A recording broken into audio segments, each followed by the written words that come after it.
Hello and welcome to Atop the Fourth Wall, where bad comics burn. Say, it's Miller time. Welcome once again to Miller Time, which is less an actual time and more like a shattered mirror of time hastily glued back together again in the wrong shape.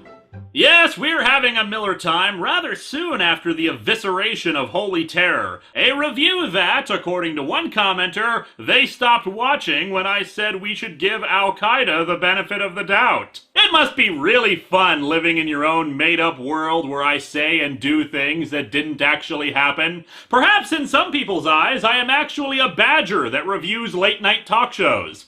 However, here in the real world, I have to review another issue of Ass Bar. Previously on the All-Star Batman and Robin reviews. Insane, dangerously psychotic hobo Crazy Steve has broken into Bruce Wayne's mansion and now thinks he's Batman. He kidnaps a traumatized child named Dick Grayson, age 12, and proceeds to cripple and violently attack criminals. In addition, Black Canary is inspired by Batman to stop being a Hooters waitress, violently attack people herself, ride around on a motorcycle for 6 months, and then potentially have sex with Batman in the rain. Also, the Justice League is apparently around and meeting in dingy abandoned factories where Superman can be grumpy and Wonder Woman can be grumpy and Green Lantern can be ineffectual and Plastic Man can be a dick. Vicky Vale is also around, but she has no bearing on the plot. She is there for fan service. Because Frank Miller is a dirty old man. And that's pretty much all that's happened in 7 issues! Oh, and I guess the Joker was responsible for the murder of Dick Grayson's parents. Because that sure is a novel concept and not just really contrived and stupid. So let's dig into All-Star Batman and Robin number 8 and see how deep this rabbit hole goes.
Our cover is blech and bland. It's the Joker, with a giant tattoo of a dragon for some reason, wiping off blood on his hands with the Batman cowl. Spoilers! Crazy Steve and the Joker do not encounter one another in this comic, and Steve never takes off his cowl. Someday I should write a book about this. Lies this cover told me.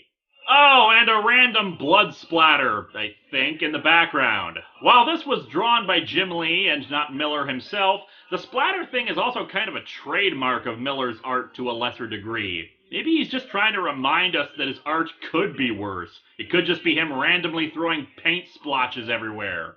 And yet I'm not convinced it wouldn't make for a better representation of the human body than his art. And you know, I'm usually on board with Jim Lee's art, but this rendering of the Joker is kind of awful. Unless the Joker is supposed to have a really tiny butt and legs not much thicker than his arms. We open with the Joker narrating to himself. Gotham City cries. Gotham is an ugly city, full of shame far beyond redemption. She's a sad old whore. Because with Frankie, it always invariably comes back to prostitution.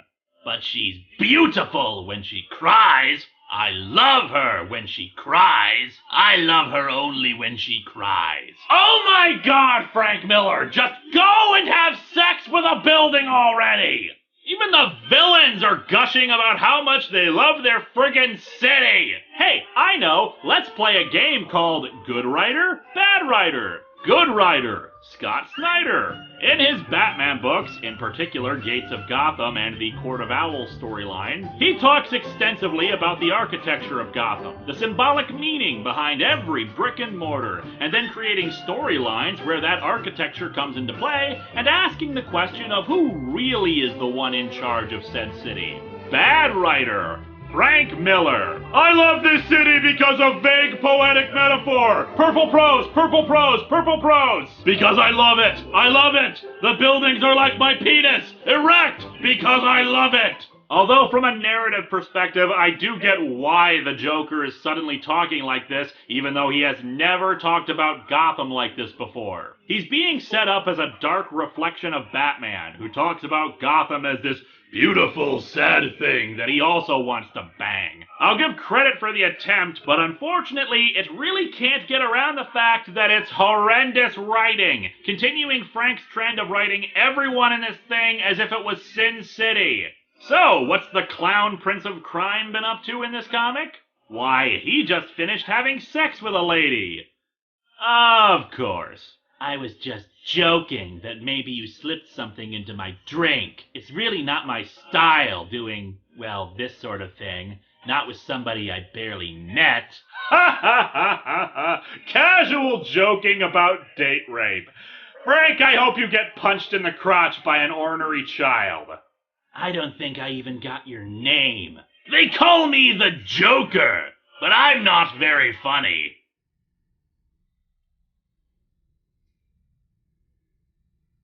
It's a funny name, though. Wasn't there somebody else called Joker who poisoned the water supply a year or so back? That was me! I was just getting started, but that was me. Yeah, noticing a lack of smiling, aren't we? I'll get back to that. But enough talk about me, Donna Gugina. Let's talk about you. You're a woman of some accomplishment. You're an attorney of much repute. A crusader, some say, with a particular passion for hunting down child molesters and bringing them to justice. By most accounts, you're a remarkable woman. And yet, despite that, she apparently was so stupid that she did not recognize a well-known, high-profile criminal like the Joker. What's that you say? He's not as recognized because this is still the early days? Well, you're probably right.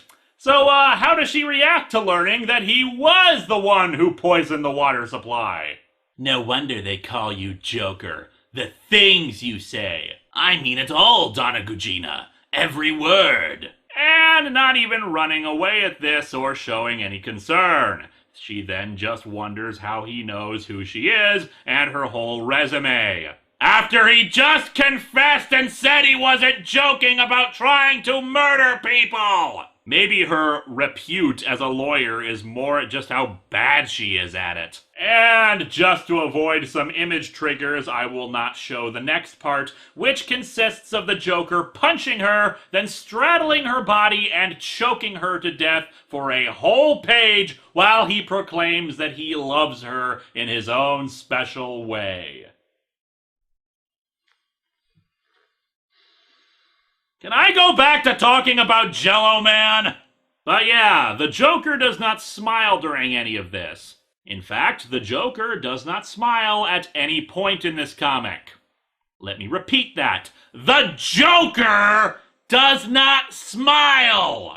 Even the terrible Brian Azzarello Joker comic had him smiling, and he says he's not funny? The Joker is one of the most egotistical villains in Batman's Rogues Gallery. He would never, ever say that he wasn't funny, and he'd kill you straight away for implying he wasn't. Is this comic set in Bizarro World? Batman is a laughing lunatic who traumatizes children who lost their parents the same way he did. The Joker is unfunny, never smiles, and kills because of love? Why so serious?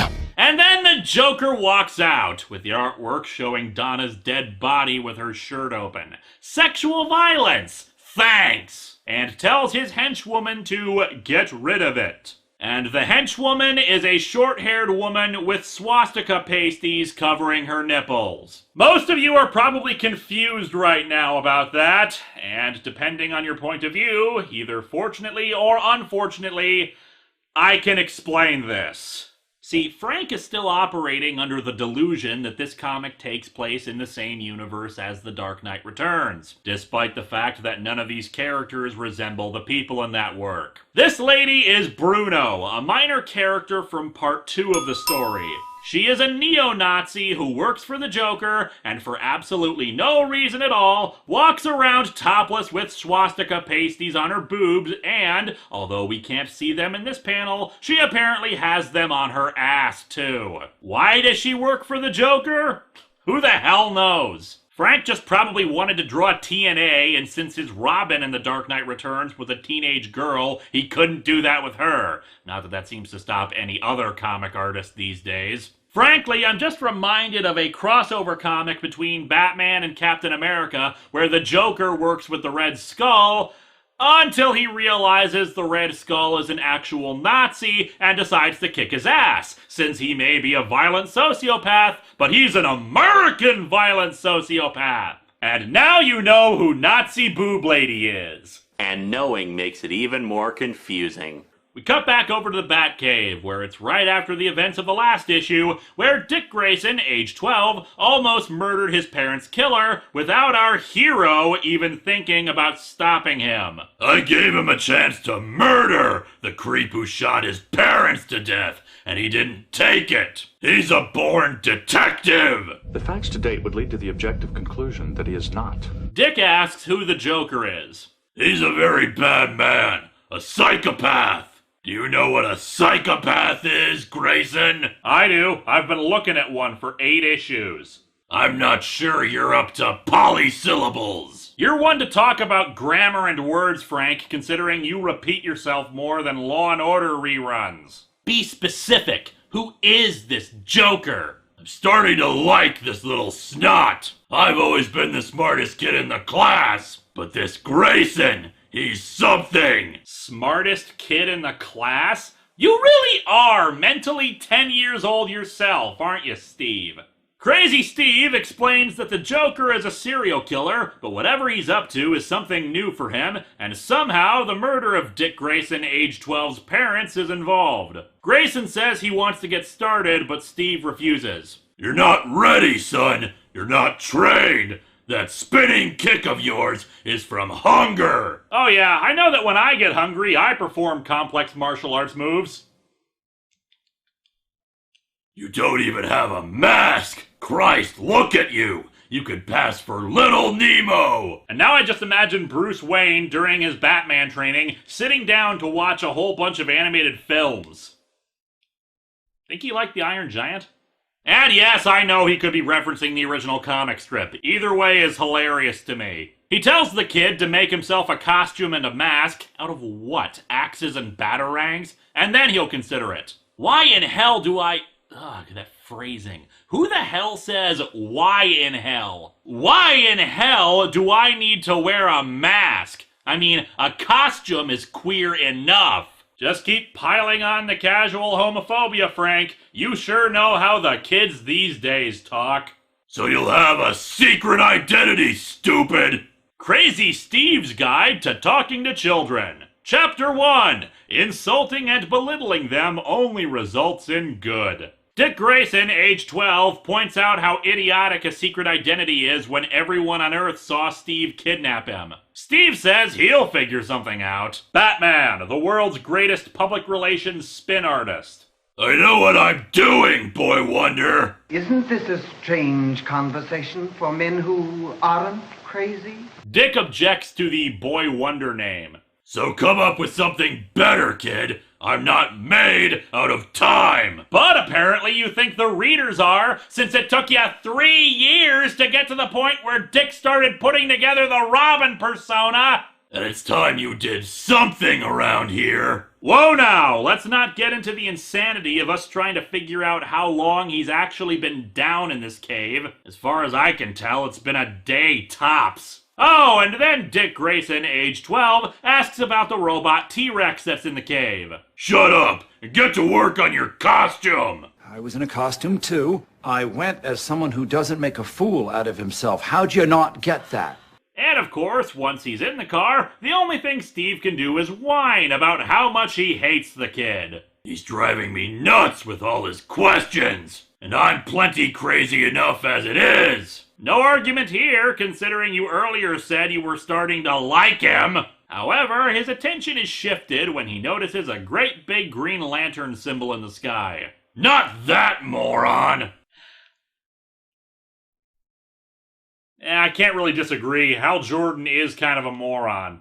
But first things first, he has to get rid of Jocko Boy. Worms! Why are there worms coming out of my ears? How come my throat is full of maggots? The terrifying after effects of the McRib. Because you're stoned out of your mind, you tub of lard! Maybe this'll wake you up! And he throws him into a lake or river. Well, he's handcuffed, stoned off his ass, and went face first into water. Yeah, he's dead. Oh wait, somehow he manages to come back up out of the water and scream that the Joker is going to rip him a new one. Also, he can still feel maggots in his throat. Your condition is permanent! You're never gonna get any better! Welcome to hell, Jocko Boy! Forever! However, he's quick to narrate that he's lying. Editor's note, we can't print Jocko Boy's response due to standards of decency. That didn't seem to stop you after what happened with issue 10, but I'll get to that in a later episode. Also, for some reason, Steve is bathed in green light in these panels, despite being nowhere near the Green Lantern light right now. Although the Batmobile is supposed to have atomic batteries, so maybe now he's radioactive! That can't be good! Back at the Batcave, there is a half-decent scene where Dick is looking at all the weapons and picks up a bow and arrow, thinking of Robin Hood. Alfred then speaks to him from the shadows, Dick thanking him for giving him food before asking for the materials to make a costume. This is what we needed more of in this comic. It's a little dramatically overwrought, but it feels more significant and, for a lack of a better term, important to the story because it's actually about Dick Grayson figuring out the kind of superhero he wants to be. But enough of that nonsense. Let's check back in with Crazy Steve as he narrates about how he's probably screwed over Dick's life. But I can't think about that right now. I've got a retarded demigod to take care of. If you keep speaking like an immature grade schooler, of course we'll like you eventually. You know, if space is curved and everything circles back around from hatred to likability.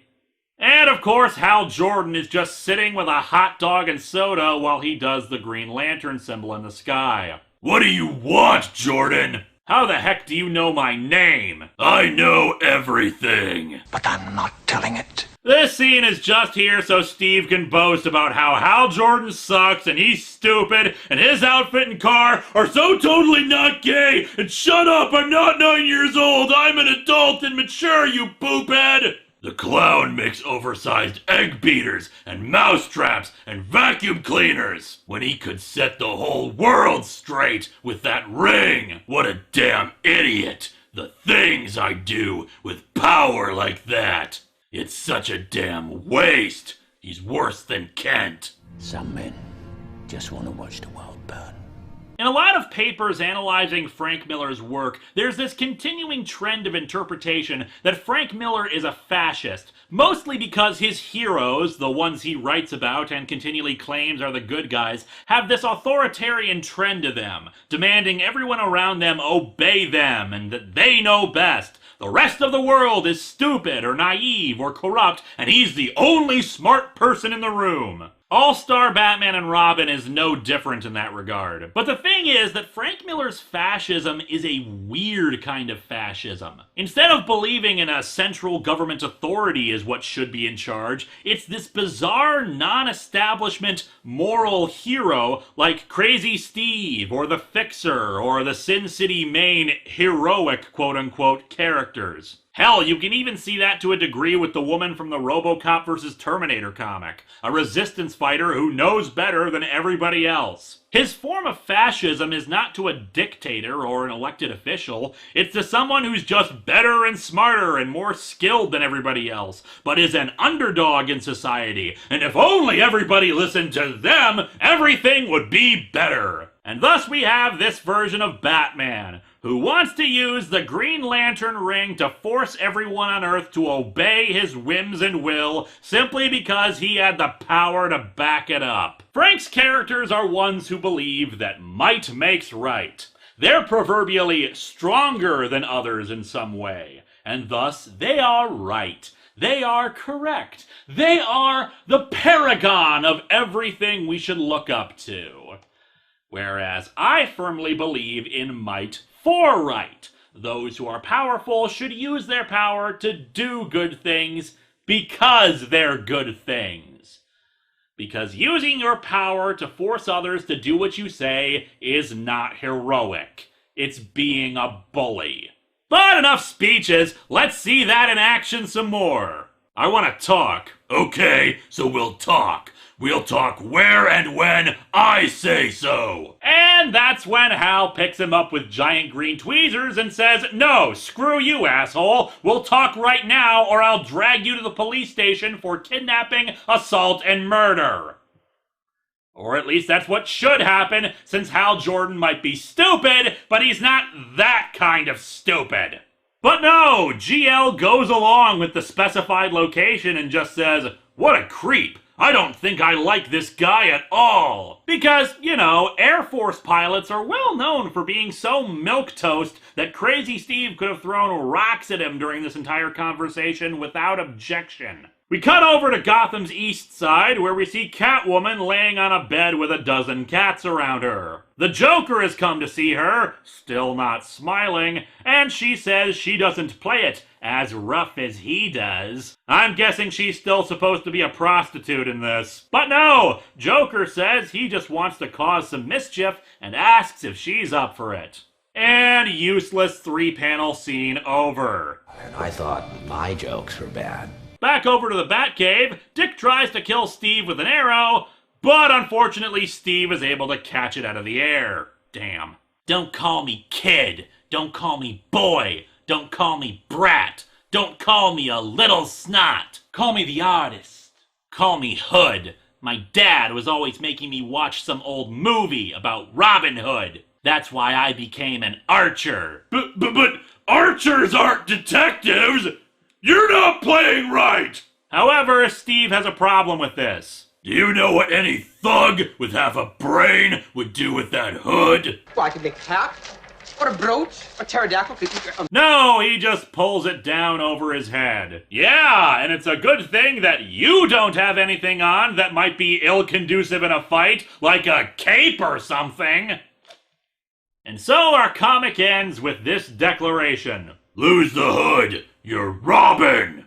You know what I find so damn funny about this? When Damian Wayne, Bruce's son, long story, became Robin, his costume was notable for having a hood on it. I wonder if Grant Morrison deliberately did that just as a middle finger to this story. I have no proof of that, obviously, but that's gonna be my headcanon. This comic sucks! Aside from the standard Miller crap on display, the characters are completely reversed from how any of them should act. Most of it is annoying bickering, unnecessary violence, or Crazy Steve complaining. You know, I wouldn't even be against the whole Robin chooses not to wear the hood because of criminals pulling it over his head thing, but why not actually have that happen during a fight with criminals, and then they decide the hood isn't a great idea for him? And why does he drop the archery thing just because he's Robin now and not the hood? Only 2 more issues of Ass Bar remain, folks. Most of this story will be left incomplete, but it's not like the ending would have been that satisfying anyway.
even better about this opening scene of Joker murder? Aside from it not being funny, it's completely unnecessary. Why is it here? To establish the Joker is a bad guy? I think people knew that already!